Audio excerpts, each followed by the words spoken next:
Ah, New York City, a place I've visited many times, and each time I fall in love all over again. It's the perfect blend of modernity and history. Yet, in its more historic corners, I can't shake the eerie feeling that creeps up on me. Known as the city that never sleeps, New York is alive around the clock, but after dark, it's not just the living that roam its streets. Beneath the hustle and bustle lies a history filled with chilling tales of haunted buildings, restless spirits, and mysterious apparitions. From centuries-old landmarks to modern-day ghost sightings, New York is home to some of the most unsettling hauntings in the world. I'm Mason, and this is ChaTV. Join me as we dive into the hauntings of New York City and uncover the ghostly stories that have left their mark on its history. And if you enjoy, please consider subscribing. Gather around the fire, friends, and let the dancing flames cast shadows that flicker like spirits in the night. The city that never sleeps holds secrets that most will never know, but tonight I'll pull back the veil and share with you tales from the heart of Manhattan. Stories of places where the past clings to the present, where restless souls wander, and where the echoes of history whisper through the corridors. These are the haunted tales of Dakota, the Hotel Chelsea, and the Merchant's House Museum. The ghosts of the Dakota. Imagine, if you will, the looming silhouette of the Dakota, its ornate Gothic architecture standing stark against the evening sky. Built in the 1880s, it rises majestically on the corner of 72nd Street and Central Park West, a fortress of luxury that has housed the rich and famous for over a century. But beneath its grandeur lies a tapestry of shadows and secrets, a place where the boundary between the living and the dead is as thin as the whispering wind. Long before the tragic death of John Lennon on its very doorstep, residents of the Dakota spoke in hushed tones of inexplicable occurrences. In the dimly lit hallways adorned with dark wood paneling and antique fixtures, tenants reported seeing fleeting figures out of the corner of their eyes, shadowy silhouettes that vanished when pursued. Late at night, the sound of faint music echoes through the corridors, though no instruments play. Some say it's the lingering notes of a bygone era, trapped within the walls. One of the most chilling tales comes from a longtime resident who awoke one night to the soft giggling of a child. Rising from bed, she followed the sound into the hallway, expecting to find a lost little one. Instead, she was met with the sight of a young girl dressed in old-fashioned clothes, a pinafore dress, and shiny black shoes. The girl's eyes met hers, and for a moment they simply stared at one another. Then, with a mischievous smile, the girl skipped down the hallway and around a corner. The resident hurried after her, but upon turning the corner, found the hallway empty and silent. There were no children living on that floor. Others have encountered the apparition of a woman in white, her face veiled, gliding silently along the grand staircases. She is often seen in the periphery, a fleeting presence that vanishes when approached. Some believe she was a former resident, or perhaps someone who perished during the building's construction, a soul forever bound to the Dakota. Then there's the tale of the maintenance worker who, while repairing an old fireplace, discovered a hidden compartment containing a tarnished locket and a small diary. That night he dreamt of a woman pleading with him to return the items to their rightful place. Dismissing it as a strange coincidence, he pocketed the locket. But over the following days he was plagued by unsettling occurrences, tools disappearing, whispers echoing in empty rooms, and the sensation of being watched. Finally, he returned the locket and diary to where he found them, and the disturbances ceased. He left his job shortly after, unwilling to tempt fate further. Even John Lennon himself reportedly saw things he couldn't explain. His wife, Yoko Ono, shared that he once saw a spectral figure he called the Crying Lady Ghost wandering the halls. After his death, Yoko claimed to have seen John's spirit sitting at his old piano, assuring her, "Don't be afraid, I am still with you." The Dakota stands as a monument not just to opulence but to the mysteries that linger in places steeped in history. Those who live there speak cautiously of the unseen residents, for at the Dakota, the past is very much alive. The Haunted Hotel Chelsea. Now let me take you down to 222 West 23rd Street, where the imposing edifice of the Hotel Chelsea looms, a red brick building adorned with wrought iron balconies and a storied past that seeps from every corner. Built in the late 19th century, the hotel became a haven for artists, musicians, writers, a crucible of creativity and, some say, despair. It was here that dreams were both born and shattered, and where some souls never managed to check out. Walking into the Chelsea is like stepping back in time. The dimly lit lobby is adorned with eclectic artwork, the air thick with the weight of countless stories. Among the most infamous spirits said to haunt the halls is that of Dylan Thomas, the Welsh poet who spent his final days here before succumbing to pneumonia exacerbated by alcohol. Guests on the first floor have reported hearing a man's voice reciting poetry in a lilting accent during the small hours of the night. When they open their doors, they find the hallway empty, the echoes fading into silence. Then there's the tragic tale of Nancy Spungen, girlfriend of Sex Pistols bassist Sid Vicious. In 1978, Nancy was found dead from a stab wound in room 100. The circumstances remain murky, shrouded in speculation and sorrow. Since then, guests staying near that room have experienced sudden drops in temperature, the sensation of being touched by unseen hands, and the faint sound of a woman crying. One guest awoke to find a shadowy figure standing at the foot of the bed, a woman with blonde hair, her eyes filled with despair. As he blinked, she slowly faded away, leaving him paralyzed with fear. The elevator is another hot spot for the unexplained. Operators have reported the controls moving on their own, stopping at floors unbidden. Mirrors in the elevator sometimes reflect figures that aren't there when passengers turn around.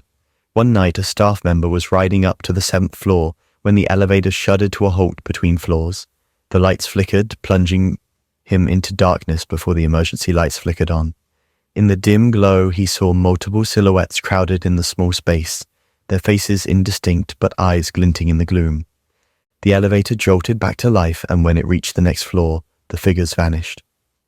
In the stairwells, visitors have heard footsteps following them, only to turn and find themselves alone.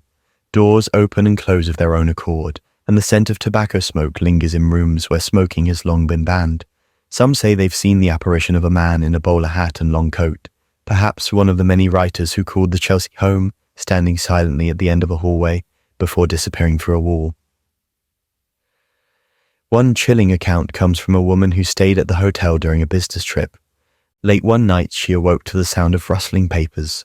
Groggy, she turned on the bedside lamp to see a man sitting at the small desk in her room, scribbling furiously on a notepad. His clothes were dated, his hair disheveled. Gathering her courage, she called out to him, but he didn't respond. Instead, he stood up, walked through the wall, and vanished. Shaken, she checked out the next morning, vowing never to return. The Hotel Chelsea is more than just a building. It's a repository of energies and emotions accumulated over decades. Its walls have witnessed joy, creation, madness, and tragedy. Perhaps that's why so many spirits remain, their stories etched into the very fabric of the hotel, waiting for someone to listen. The Merchant's House Museum. Our next tale brings us to a relic of old New York, nestled amidst the modern bustle of the East Village, the Merchant's House Museum at 29 East 4th Street. This elegant brick townhouse, built in 1832, stands as a time capsule of the 19th century, impeccably preserved with its original furnishings, decor, and, some say, its original inhabitants. The house belonged to the Treadwell family, prosperous merchants who lived there for nearly 100 years. The last of the line, Gertrude Treadwell, was born in an upstairs bedroom in 1840 and died in the same room 93 years later, having never married. It's said that Gertrude's spirit remains bound to the only home she ever knew, and those who visit often feel her presence keenly. Staff members recount countless encounters with the unexplained. While closing up one evening, a curator heard the unmistakable sound of a harpsichord playing from the parlor room. Intrigued, she knew no such instrument was in the house. As she entered the room, the music ceased abruptly. The air was thick with the scent of old perfume, and a chill ran down her spine. On another occasion, a visitor touring the house lagged behind the group, captivated by the intricate details of the furnishings. She felt a tap on her shoulder and turned to see a woman dressed in period clothing, a high-necked dress and pinned-up hair, who smiled and said, "Please be careful with the exhibits." Thinking she was a staff member in costume, the visitor apologized. Later, she mentioned the encounter to the tour guide, who assured her that no staff dressed in such attire. The description matched that of Gertrude herself. The house's narrow hallways often echo with the sound of footsteps when no one is around. Doors that were securely locked swing open without explanation, and lights flicker despite modern electrical work. In the dim light of dusk, passers-by have reported seeing a pale figure gazing out from the second-story window, her expression wistful and melancholic. One particularly eerie incident involved a group of schoolchildren on a field trip. As they gathered in the parlor, one little girl became fixated on the doorway, her eyes wide. When asked what was wrong, she pointed and said, "Who's that lady?" No one else saw anything, but the girl insisted there was a woman standing there, watching them with a stern expression.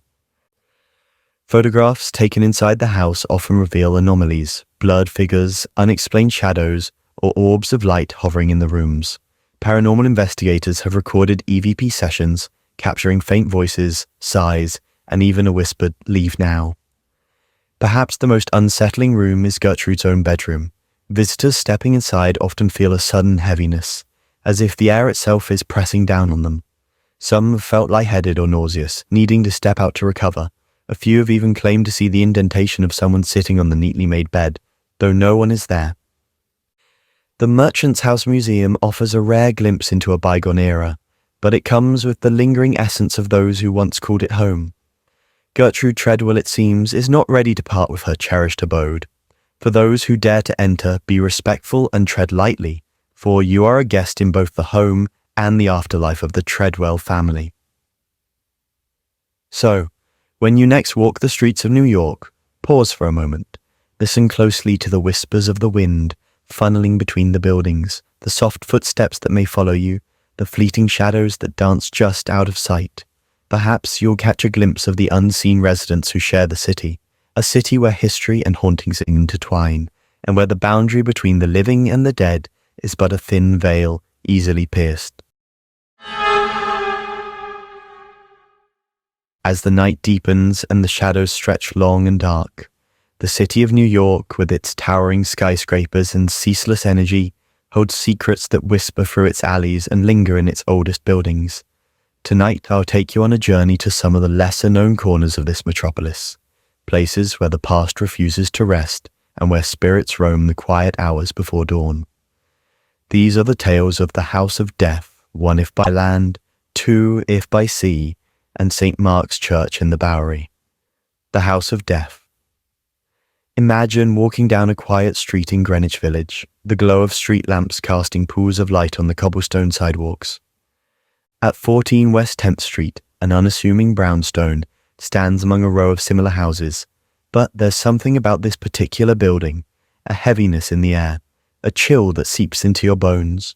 Locals call it the House of Death, a name earned through decades of tragedy and inexplicable occurrences. The house dates back into the 1850s and has seen countless residents pass through its doors. But unlike other homes, it is said to be inhabited by no fewer than 22 spirits. Among them is the ghost of the famed author Mark Twain, who lived there briefly in the early 1900s. Twain, whose real name was Samuel Clemens, resided in the house during a period of financial hardship.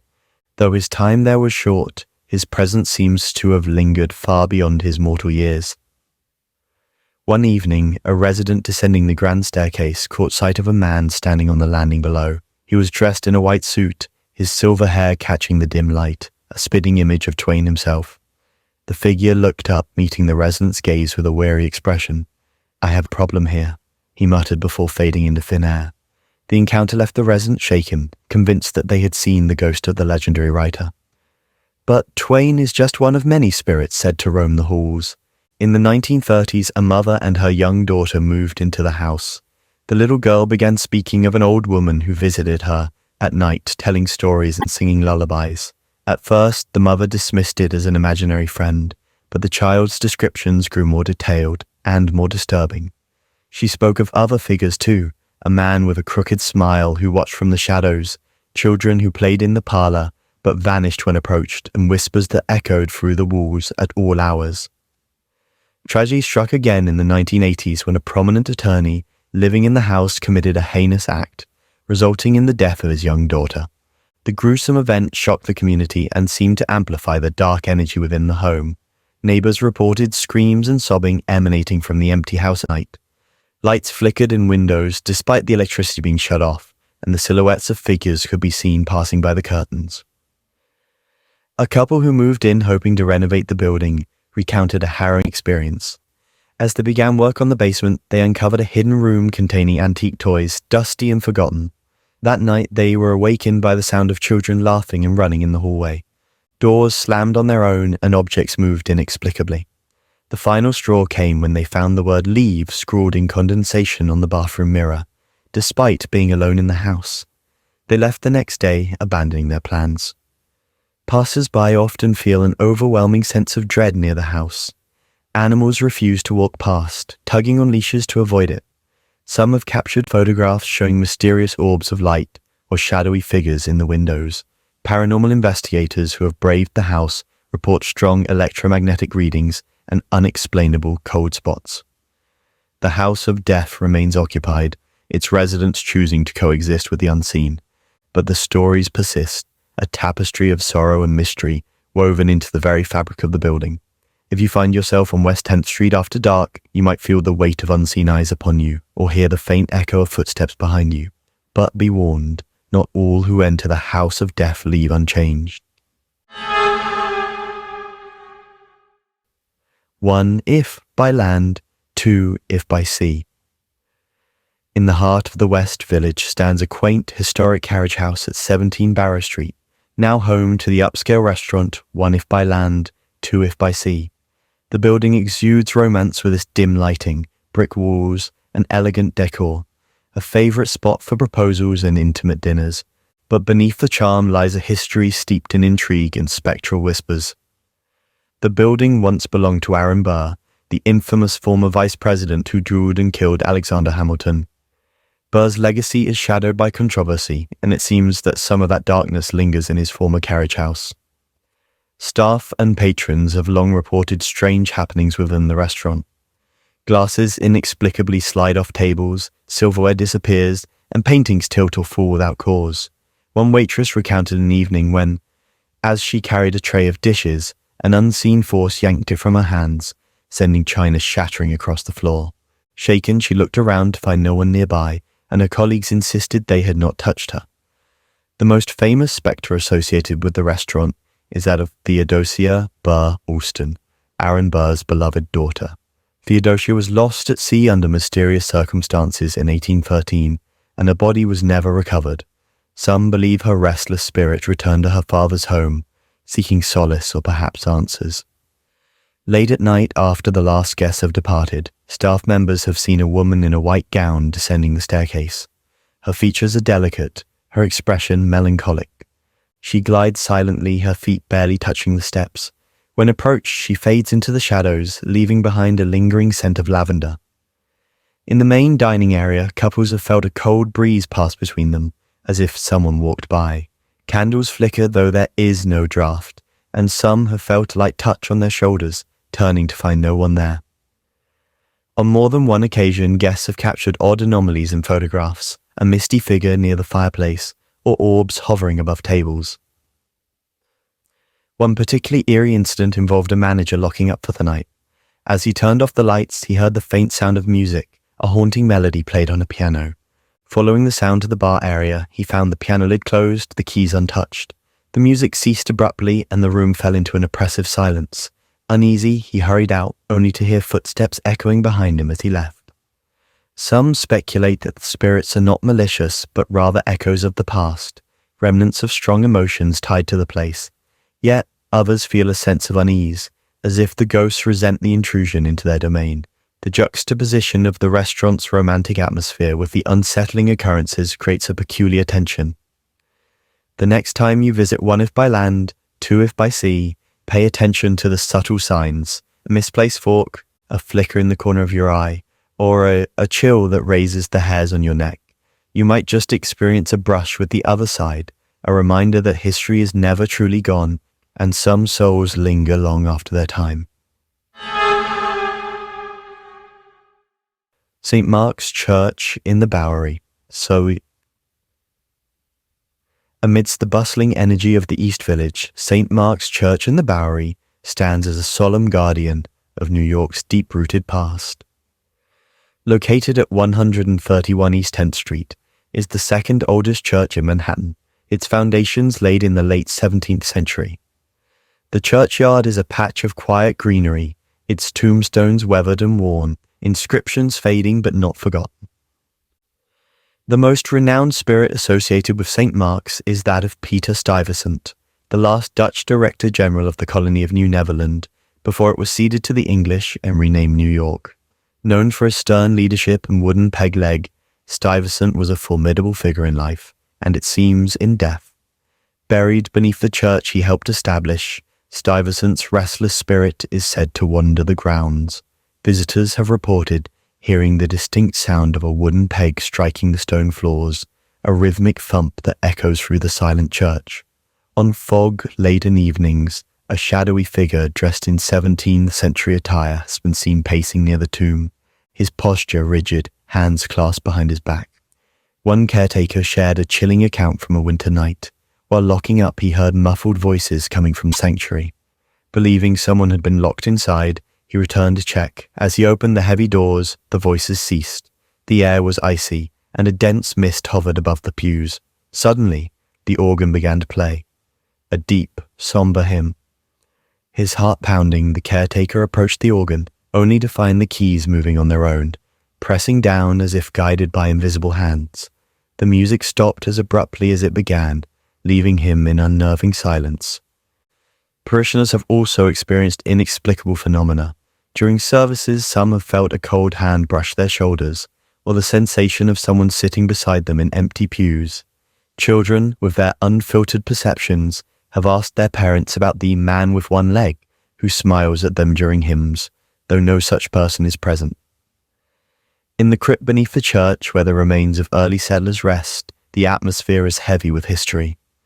Those who have ventured down describe a palpable energy, a mix of sorrow and lingering attachment. Photographs taken often reveal orbs or misty shapes, and recording devices pick up faint whispers in Dutch or Old English. During renovations in the 20th century, workers uncovered hidden passages and sealed off rooms. One laborer recounted the discovery of a small chamber containing relics and personal items from centuries past. That night he dreamt of an imposing man warning him to respect the sanctity of this place. The following day, an accident occurred on site, injuring several workers. Superstition took hold and the crew became reluctant to continue, believing they had disturbed something that should have remained hidden. Legends also speak of a woman in a long black dress who roams the churchyard at dusk. She is thought to be Judith Stuyvesant, Peter's wife, eternally searching for her husband. Her face is often obscured by a veil, but those who have glimpsed beneath say her eyes are filled with an indescribable sadness. St. Mark's Church in the Bowery is more than a place of worship.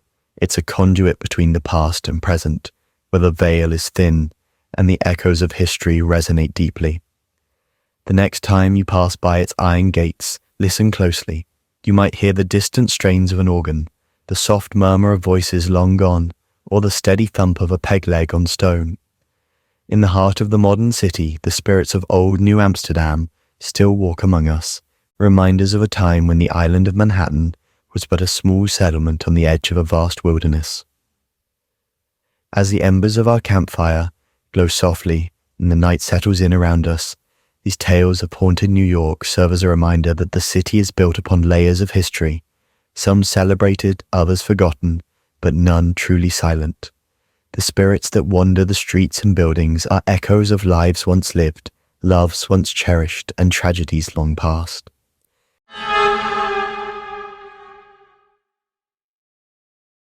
Friends, as the moon casts its silver glow upon us and the whispers of the night begin to stir, we'll continue with tales from the very heart of Broadway, a place where dreams come alive under dazzling lights, but where shadows linger long after the final curtain falls.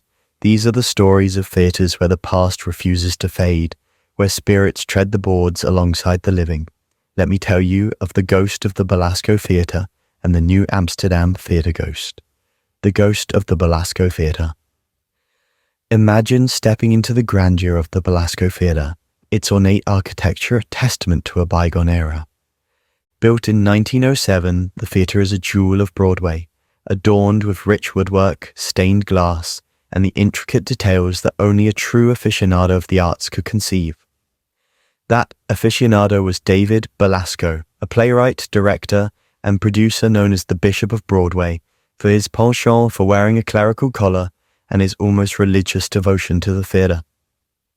Belasco was a man of intense passion, pouring his soul into every production. He was known for his innovative techniques, striving for realism that would transport audiences into the very heart of the story. His dedication was so profound that he built an apartment above the theatre, a luxurious dwelling where he could remain close to his life's work at all times. But death did not sever Belasco's connection to his beloved theatre. Long after his passing in 1931, tales circulate of his spectral presence within the walls of the theatre that bore his name. Actors and crew members working late into the night have reported eerie encounters. One actress rehearsing alone on stage under the dim glow of the work lights felt a sudden chill. From the corner of her eye, she noticed movement in the balcony. Looking up, she saw the silhouette of a man seated comfortably, hands resting on the velvet railing. His attire was antiquated, a long dark coat and what appeared to be a clerical collar. His face was obscured by shadows, but she felt his gaze upon her, intense and unyielding. Gathering her courage, she called out, "Hello? Who's there?" The figure remained motionless for a moment before slowly fading into the darkness. The actress left hurriedly, her heart pounding, and refused to rehearse alone thereafter. Stagehands tell of footsteps echoing in the empty corridors, the sound of leather soles against the aged wooden floors. Doors that were securely locked are found ajar, and the scent of cigar smoke wafts through the air. Belasco's preferred indulgence, despite smoking being banned in the theatre for decades.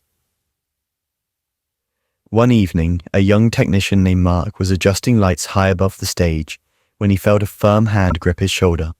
Startled, he turned to see who was there, but found only empty space.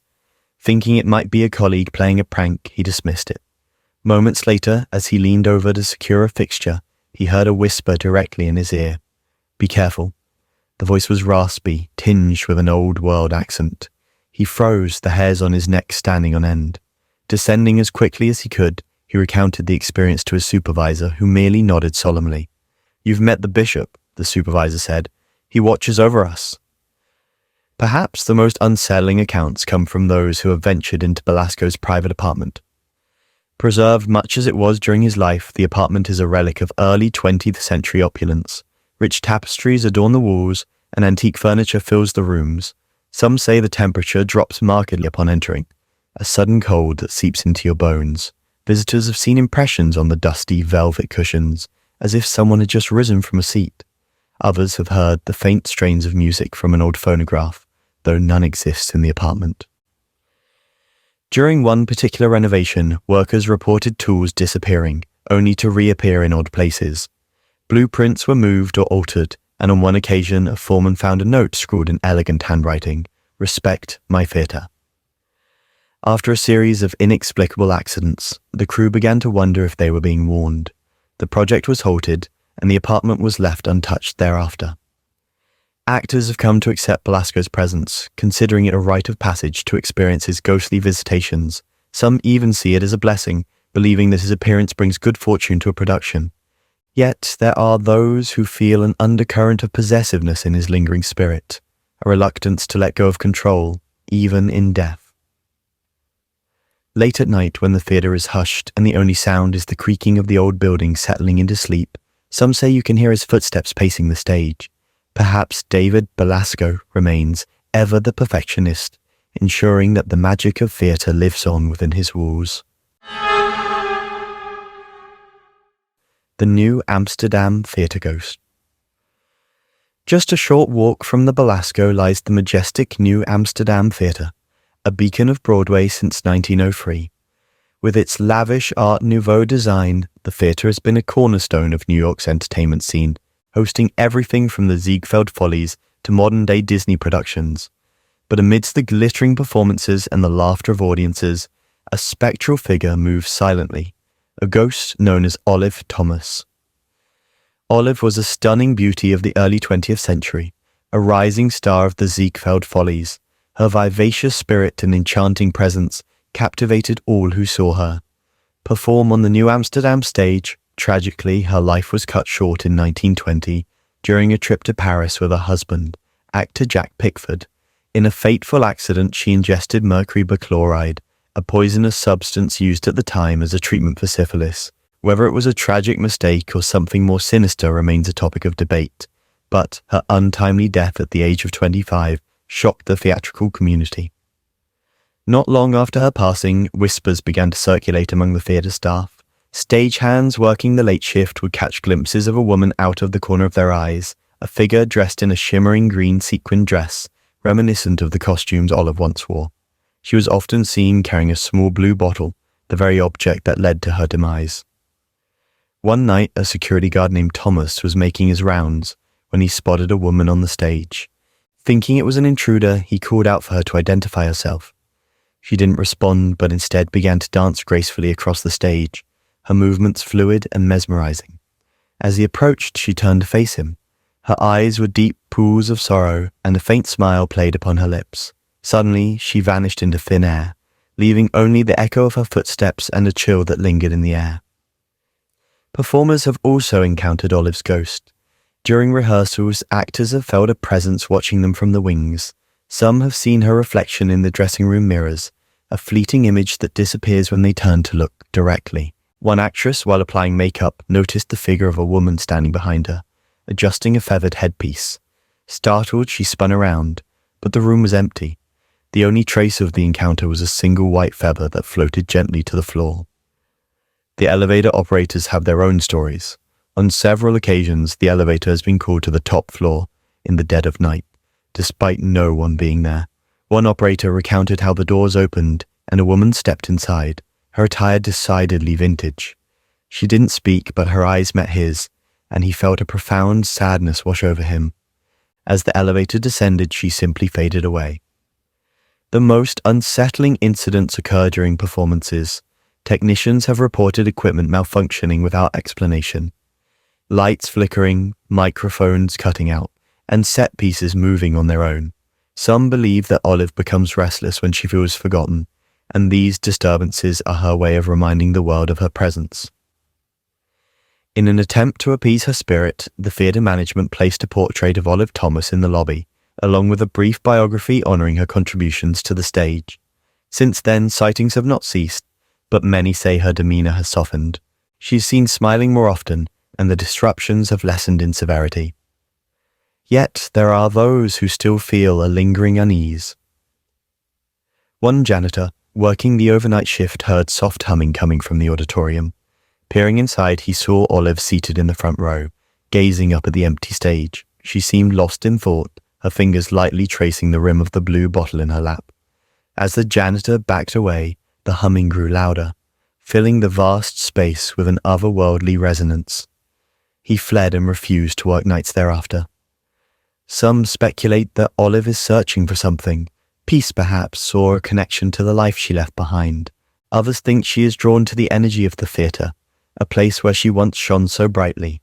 Whatever the reason, her presence adds a layer of mystique to the New Amsterdam Theatre, a reminder that the world of performance is not confined to the living. As the flames of our campfire dance and the night envelops us, these stories from Broadway's haunted theatres remind us that the past is never truly gone. The spirits of David Belasco and Olive Thomas linger in the places they cherished most, their love for the theatre transcending even death. They walk the same halls, tread the same boards, and perhaps, in their own way, continue to inspire the magic that unfolds on stage. So the next time you find yourself in a darkened theatre, just before the curtain rises, listen closely. Amidst the hush of the audience and the anticipation in the air, you might hear the faint echo of footsteps in the balcony, or catch a glimpse of a figure in an old-fashioned gown slipping into the shadows. And as the spotlight illuminates the stage, remember that you are not just in the presence of actors and sets, but also of stories and spirits woven into the very fabric of the theatre.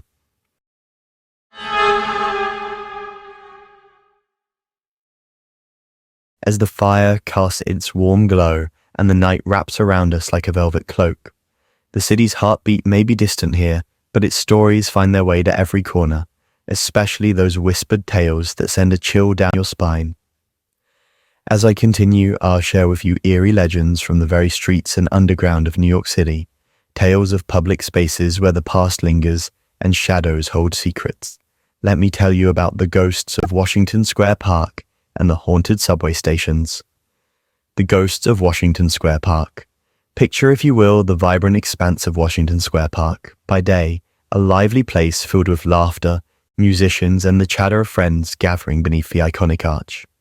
But as the sun dips below the horizon and darkness settles in, the park's atmosphere shifts. The air grows thick with an inexplicable weight, and the rustling of leaves sounds eerily like whispered voices. Beneath the park's picturesque surface lies a history steeped in death and sorrow. In the late 18th and early 19th centuries, this land served as a potter's field, a mass burial ground for the city's poor and victims of epidemics like yellow fever. It's estimated that over 20,000 bodies rest just beneath the feet of unsuspecting visitors, their graves unmarked, their stories forgotten, until nightfall, when some say the spirits rise to remind the living of their presence. One cold autumn evening, a young man named Daniel decided to take a shortcut through the park after a late class. The pathways were deserted, and a thick fog had begun to roll in, blurring the edges of reality. As he approached the center of the park, he noticed a figure standing unnaturally still beneath the arch, a woman dressed in clothing from another century, her pale dress fluttering in a breeze he couldn't feel. Curiosity mingled with unease as Daniel approached. "Are you okay?" he called out. The woman slowly turned her head and her eyes met his, dark, hollow, and filled with a sorrow that seemed to pierce his very soul. She raised a translucent hand pointing toward the ground. Confused, Daniel looked down to see that he was standing upon a faint, glowing outline of a grave. When he looked up again, the woman had vanished, and the fog had thickened into an almost tangible shroud. Heart-pounding, he hurried his pace, but the path seemed to stretch endlessly. Whispers echoed around him, muffled voices, distant cries, the mournful sighs of countless souls. Shadows flitted at the edges of his vision, shapes that moved without form.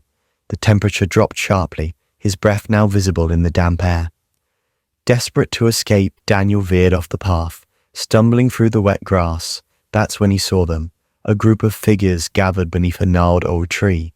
They appeared to be engaged in a silent vigil, their heads bowed. As he drew closer, one by one, they lifted their faces to reveal eyes that glowed faintly in the darkness, their expressions vacant yet hauntingly aware.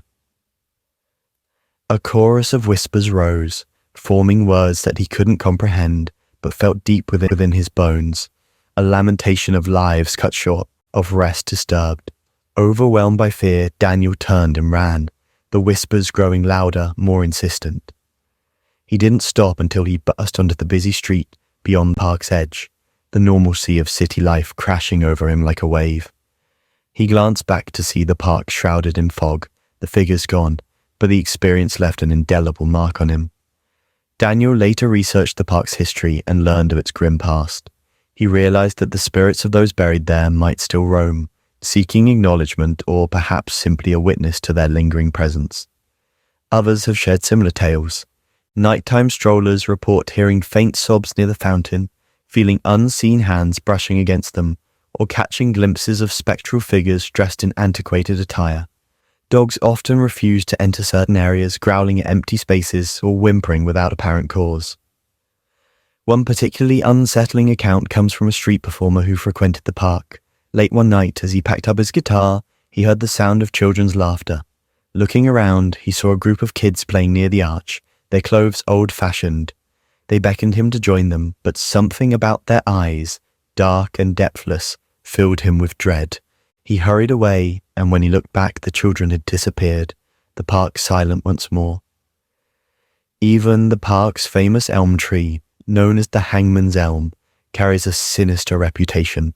Legend holds that it was used for public executions long ago, and some say they can still hear the creak of ropes and the faint gasp of final breaths when the wind rustles its branches just right. Washington Square Park is a place where joy and melancholy coexist, where the laughter of the living mingles with the whispers of the dead. So, if you find yourself there after dark, tread lightly and be respectful. You never know who might be watching from the shadows, yearning to tell their silent tales. The haunted subway stations. Beneath the city's bustling streets lies a labyrinth of tunnels and tracks. The New York City subway system, a world unto itself. Millions traverse these underground pathways daily, seldom considering what might linger in the dimly lit stations and shadowed tunnels. But those who work the late shifts or find themselves alone on a deserted platform know that the subway has its own ghosts. One of the most enigmatic places is the abandoned City Hall station, a relic of a bygone era.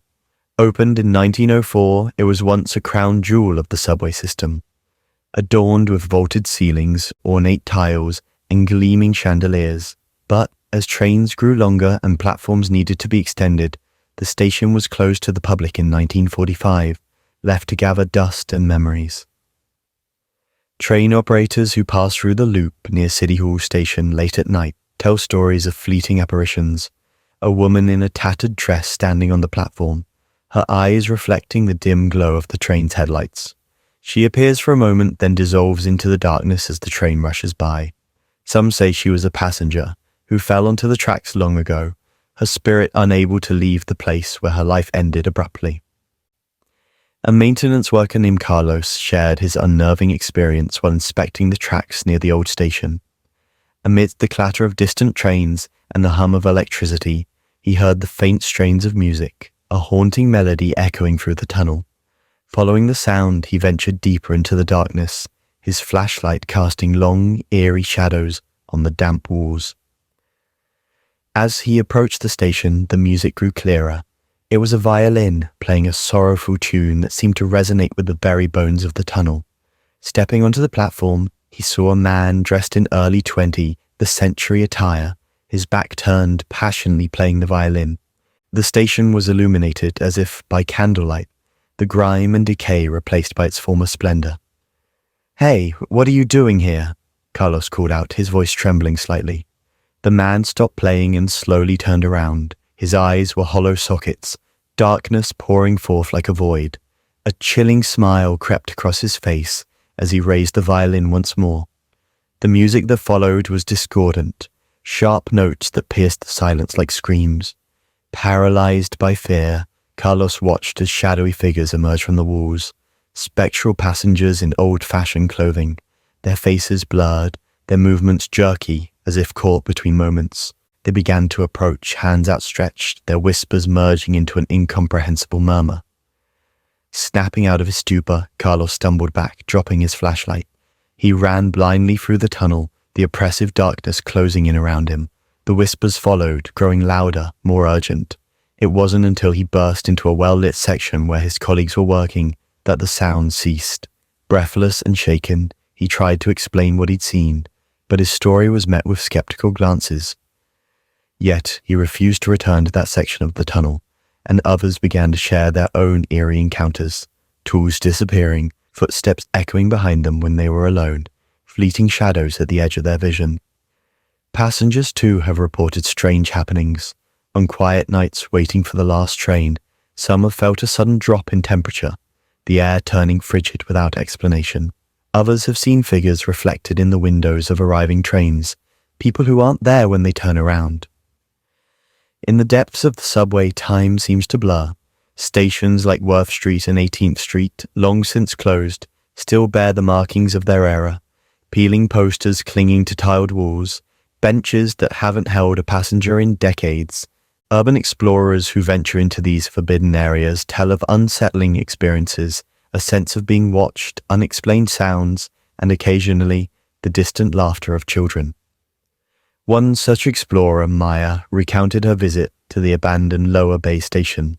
Armed with a camera and a spirit of adventure, she navigated the tunnels until she reached the station, its platform silent and coated with dust. As she set up her camera, she heard the faint sound of a train approaching, a low rumble that grew louder. But no trains were scheduled, and the tracks remained empty. Suddenly, the station was bathed in light, and a train barreled through, its windows aglow. Inside, she glimpsed passengers dressed in mid-century clothing, their faces expressionless. The train didn't slow down, disappearing into the tunnel as quickly as it had arrived. Shaken, Maya reviewed her footage later, only to find static and distorted images during the time of the train's passing. Some believe that these spectral trains are echoes from the past, moments trapped in time that occasionally bleed into our reality. Others think they are harbingers, omens of tragedy, or reminders of lives lost in the subterranean depths. The subway has seen its share of darkness, accidents, suicides, and crimes that have left an indelible mark on its history. Perhaps it's no surprise that spirits linger in these shadowed corridors, unable or unwilling to move on. So, the next time you find yourself alone on a quiet platform, listen carefully. The distant clack of unseen trains, the whisper of a cool breeze that shouldn't exist, the feeling of eyes upon you. These might just be reminders that you're not as alone as you think, and if you hear the faint strains of a violin, or catch a glimpse of a figure at the edge of the darkness, remember the stories of those who came before and tread carefully, for the underground holds its secrets close. As fire begins to wane and the night air grows crisp, these tales from the heart of New York City remind us that even in the places teeming with life, the past lingers in quiet corners and forgotten spaces. The spirits of Washington Square Park and the haunted subway stations are woven into the fabric of the city, their stories a haunting melody that plays just beneath the surface. When you walk the streets or descend into the subway, consider the layers of history beneath your feet. The city that never sleeps may be restless for reasons beyond the hustle and bustle. And as you drift off to sleep tonight, perhaps you'll dream of whispered voices and shadowed figures and wonder about the unseen narratives unfolding all around us. Sleep well, my friends, and may the spirits grant you peaceful passage through their realms.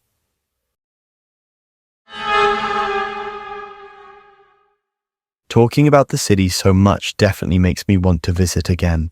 Beyond all the hauntings and spookiness, New York City undeniably holds a certain magic.